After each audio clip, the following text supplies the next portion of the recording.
हमारे छत्तीसगढ़ राज्य के सभी किसान भाइयों और बहनों को मेरा नमस्कार। इस वीडियो में मैं आपको बताऊंगा कि किस कारण से आपका ज़मीन नहीं जुड़ पा रहा है। और कई किसान भाई ऐसे हैं जिनका अभी तक मतलब एक महीना हो गया, उसके बाद भी अभी तक जैसे आप देखेंगे अप्रूवल का स्टेटस पेंडिंग दिखा रहा है। मतलब उनका अभी तक अप्रूवल नहीं हुआ है, बहुत दिन से पंजीयन करा के भी बैठे हैं। तो किस कारण से उनका अप्रूवल नहीं हो रहा है। और जिनका छूट गया है कोई ज़मीन, जिनका पंजीयन तो हो गया किसी एक ज़मीन के नाम से, लेकिन दूसरा ज़मीन उनको जोड़वाना है, या उसी गाँव का हो या अन्य गाँव का, तो उनका जुड़ नहीं पा रहा है। अब क्या समस्या आ रहा है उसके बारे में मैं शॉर्ट में बताता हूँ आपको कि इसका समाधान किस प्रकार से किया जा सकता है। तो चलिए सबसे पहले हम शुरुआत करते हैं कि मतलब किस कारण से अप्रूवल नहीं हो रहा है किसी किसान भाई का। तो एक तो है कि नेम मैच स्कोर, मतलब किसी का नाम गलत है। जैसे आधार कार्ड में जैसे नाम है उसके हिसाब से उसके B1 में नाम नहीं है, तो नेम मैच स्कोर वहाँ पर 0 हो जाता है, या 0 से कम रहेगा। तो उसमें क्या है कि जैसे स्कोर अगर 0 से 20 के बीच में अगर रहता है तो पटवारी लोग का इसमें ID है, तो पटवारी अपने ID से उसको सत्यापन करेंगे, मतलब अप्रूवल करेंगे। उसके बाद वो जो है तहसीलदार साहब के ID में जाके दिखने लगता है, और उसके बाद तहसीलदार साहब भी जब उनको अप्रूवल करेंगे तब जाके फाइनल उनका फार्मर ID जारी होता है। और उसके बाद अगर किसी का नेम मैच स्कोर, जैसे आप नेम मैच स्कोर भी मैं इसमें दिखाता हूँ आपको। जैसे इसमें देखिए आप, नेम मैच स्कोर ये है, यहाँ पर दिखता है जहाँ पर ज़मीन जोड़ने का विकल्प आता है, जहाँ पर खसरा नंबर को आप लोग जोड़े रहते हैं वहीं पर आता है। जैसे आप यहाँ देखेंगे, जैसे इस किसान का 66% है 3 खसरे का, और नीचे का 3 खसरा जो गुलाबी कलर में दिख रहा है उसका 0 है। तो इस कंडीशन में क्या होगा, अगर 20% से 80% के बीच में अगर नेम मैच स्कोर है तो ये अपने आप अप्रूवल नहीं होगा।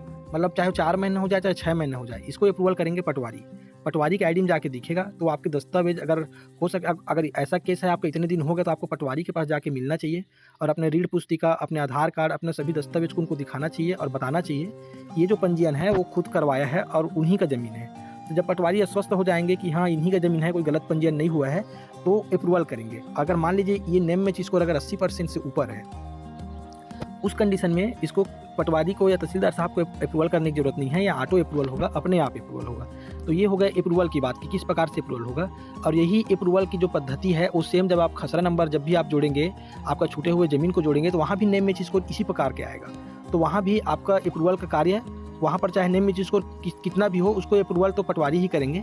इस बात का आपको ध्यान देना है। लेकिन वही है कि 80% से ऊपर रहेगा तो अपने आप अप्रूवल होगा वो भी, और 80% से अगर कम रहेगा, जो खसरा नंबर को या जो ज़मीन को आप जोड़ेंगे, तो 80% से कम रहेगा तो सेम नियम 20% वाला पटवारी और तहसीलदार साहब उसको अप्रूवल करेंगे, 20 से 80 के बीच वाले को पटवारी बस केवल अप्रूवल करेंगे, और 80 से ऊपर वाला ऑटो अप्रूवल होगा। मतलब सेम नियम जोड़ने में भी फॉलो होगा। इस बात का आप लोग ध्यान करें।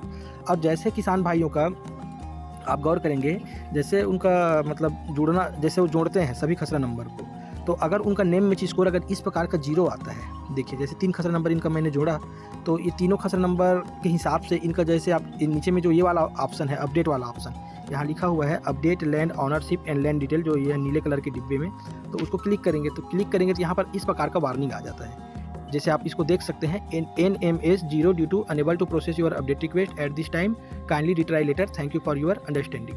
NMS का मतलब ही है नेम मैच स्कोर, तो ये 0 नहीं होना चाहिए। कुल मिला के इसका बोलने का मतलब ये है, अगर 0 रहेगा तो आपका जो अपडेट करने का मतलब खसरा नंबर, छूटा हुआ खसरा नंबर या ज़मीन को जोड़ने का जो आप रिक्वेस्ट कर रहे हैं वो जो है कंप्लीट नहीं होगा, मतलब वो एक्सेप्ट नहीं किया जाएगा, ये बोल रहे हैं।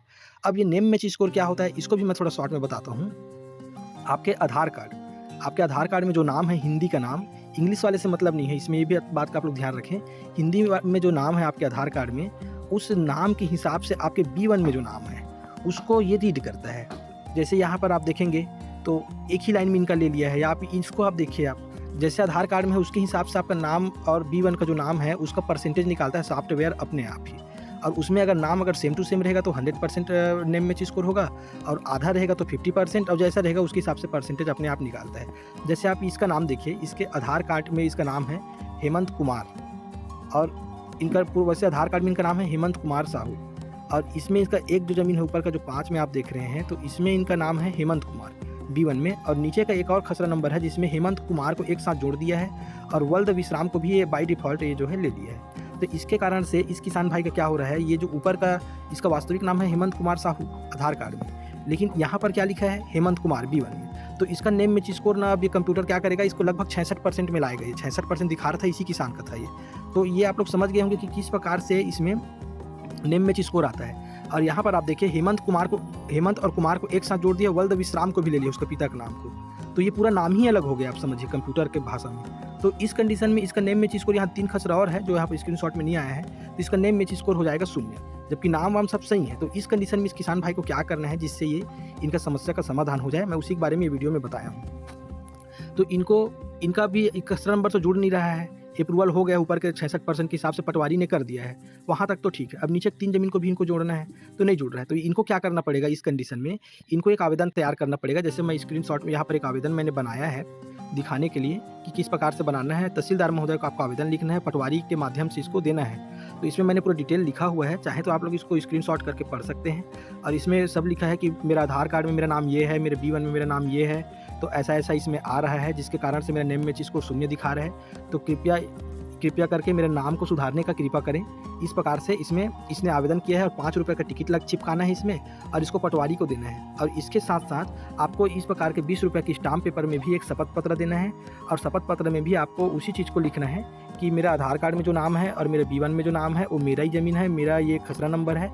ऐसे पूरा आपको डिटेल में शपथ पत्र में आपको नोटरी करा के देना है। और इसके साथ में आपके आधार कार्ड, आपके रीढ़ पुस्तिका, तो रीढ़ पुस्तिका का आपको ओरिजिनल रीढ़ पुस्तिका को पटवारी के पास जमा करना है। ये सब भी ओरिजिनल जाएगा, ये जो शपथ पत्र है और ये जो है आवेदन पत्र है ये भी आपको ओरिजिनल देना है। और इसके साथ साथ आपको रीढ़ पुस्तिका भी ओरिजिनल देना है और आपका आधार कार्ड को ओरिजिनल देना है। अब इसको रीढ़ पुस्तिका को इसलिए पटवारी लोग ओरिजिनल जमा करवाते हैं क्योंकि पटवारी जैसे आप इनके पास ये सब दस्तावेज जमा कर दिए, तो दस्तावेज जमा करने के बाद पटवारी प्रतिवेदन तैयार करते हैं। तैयार करने के बाद तहसीलदार साहब को पेश करते हैं। तो तहसीलदार साहब कई बार उनको मतलब चेक करने के लिए ओरिजिनल रीढ़ पुस्तिका को मंगवाते हैं कि भाई ओरिजिनल रीढ़ पुस्तिका को ला कर दो करके। तो आप लोग जमा किए रहेंगे तो पटवारी आपका रीढ़ पुस्तिका तहसीलदार साहब के पास पेश कर पाएंगे। उसके बाद जब वो आश्वस्त हो जाएंगे कि हाँ भाई इनका सही दस्तावेज है, तो उसके बाद वो उनको अप्रूवल कर देंगे और आदेश निकालेंगे।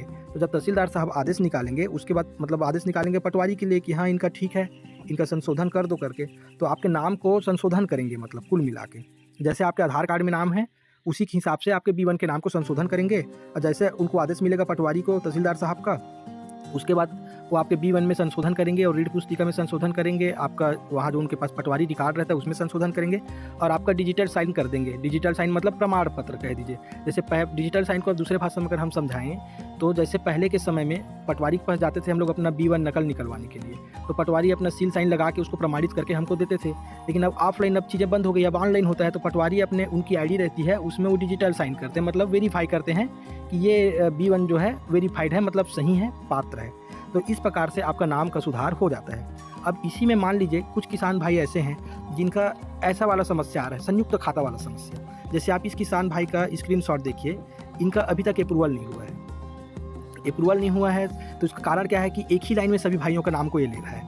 पहले के समय में क्या था, जब B1 जमीन जब भी खरीदी बिक्री या किसी प्रकार का ज़मीन का अंतरण करते थे तो एक ही डिब्बा में, जैसे आप यहाँ पर देख रहे हैं, राकेश, प्रवीण, अनुपम, रितेश, राबिन, ये लोग पाँच छः और उसके पिता का नाम और उसके माता का नाम भूषण, दयामणि, बेवा, भूषण, इस प्रकार से लिख दिया है। ये तो पहले एक साथ ऐसे लिख देते थे।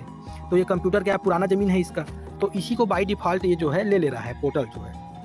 अब इसमें तकलीफ़ ये है कि फार्मर रजिस्ट्री सिर्फ एक जने का, जैसे राकेश जो है इसमें मान लीजिए नंबरदार है, पहला किसान है, तो राकेश का बस नहीं बनेगा, ऐसा नहीं है। इसमें हर हिस्सेदारों का अलग अलग सेम ज़मीन सेम खसरा नंबर में किसान कार्ड बनेगा। तो आप लोग ध्यान देंगे। तो इस कारण से भी किसान भाई का अप्रूवल नहीं हो रहा है। वो चाहे 4 महीने हो जाए चाहे 6 महीने हो जाए, अप्रूवल नहीं हो रहा है। तो इस कंडीशन में भी आपको अपने नाम को सुधरवाने के लिए पटवारी को आवेदन देना पड़ेगा। ऐसा ही सेम जैसे कि मैंने यहाँ पर दिखाया, ऐसी आवेदन लिखना पड़ेगा संबंधित किसान को। और इस आवेदन में जैसे इनका तो एक जने का नाम था तो मैंने इसमें एक जने के नाम के हिसाब से लिखा हूँ।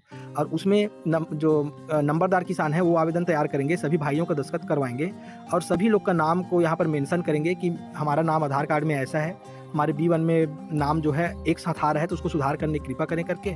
और साथ ही साथ एक इस प्रकार का स्टाम्प पेपर भी बनाएंगे।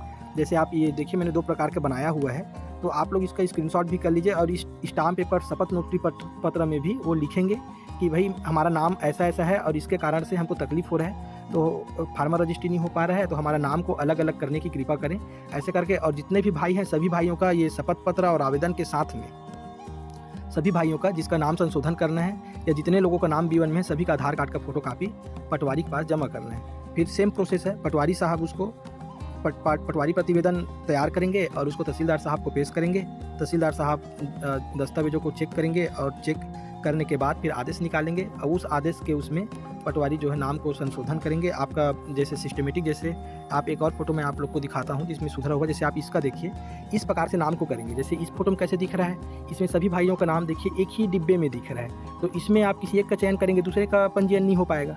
तो आप इसमें जैसे आप देखेंगे तो इस फॉर्मेट में B1 में उसके नाम को संशोधन करेंगे।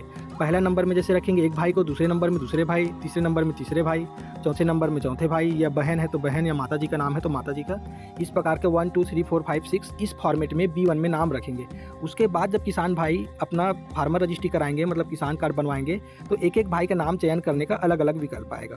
तो इस प्रकार से आप लोग जो संयुक्त खाताधारक किसान भाई हैं, या जिसके नाम गलत होने के कारण से, नाम मिसमैच होने के कारण से, या ये नेम मैच स्कोर शून्य होने के कारण से जिनका पंजीयन नहीं हो पा रहा है, उनका होना चालू हो जाएगा।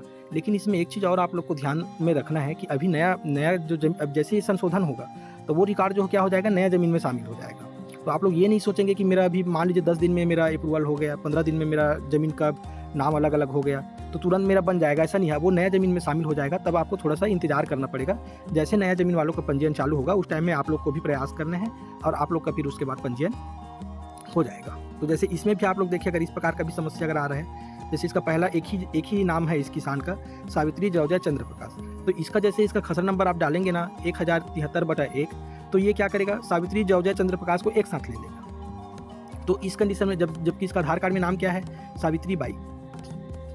अब जब इसके आधार कार्ड में सावित्री बाई है और ये बाई डिफॉल्ट लेगा सावित्री जौजा चंद्र प्रकाश, तो ये गलत हो जाएगा, मतलब इसका नेम मैच स्कोर शून्य हो जाएगा, मतलब ऐसे में इसको जुड़ेगा नहीं। तो ऐसे किसान भाई भी कोई होंगे तो इनको भी पटवारी के पास जा करके आवेदन प्रस्तुत करना है अपने नाम को संशोधन कराने के लिए। तो इस प्रकार से मैं ये वीडियो में आपको लगभग सब चीज़ें मैंने बता दिया कि किस प्रकार से आपको अपना नाम संशोधन करना है, कैसे अप्रूवल होता है और क्या क्या करना है। और इसमें एक चीज़ और है कि बहुत सारे किसान भाई अभी परेशान हो रहे हैं कि मेरा पंजीयन नहीं हुआ है, मेरा फार्मर रजिस्ट्री नहीं हुआ है, कब नया ज़मीन वालों का बनेगा, महल गाँव वालों का क्यों नहीं बन रहा है, या नगरीय निकाय का क्यों नहीं बन रहा है, या वन पट्टा अधिकारधारी किसान भाइयों का क्यों नहीं बन रहा है। तो मैं बता दूं, इसमें सरकार बहुत प्रयास कर रही है इसको अपडेट करने का, बहुत जल्द ही इसमें सुधार होगा।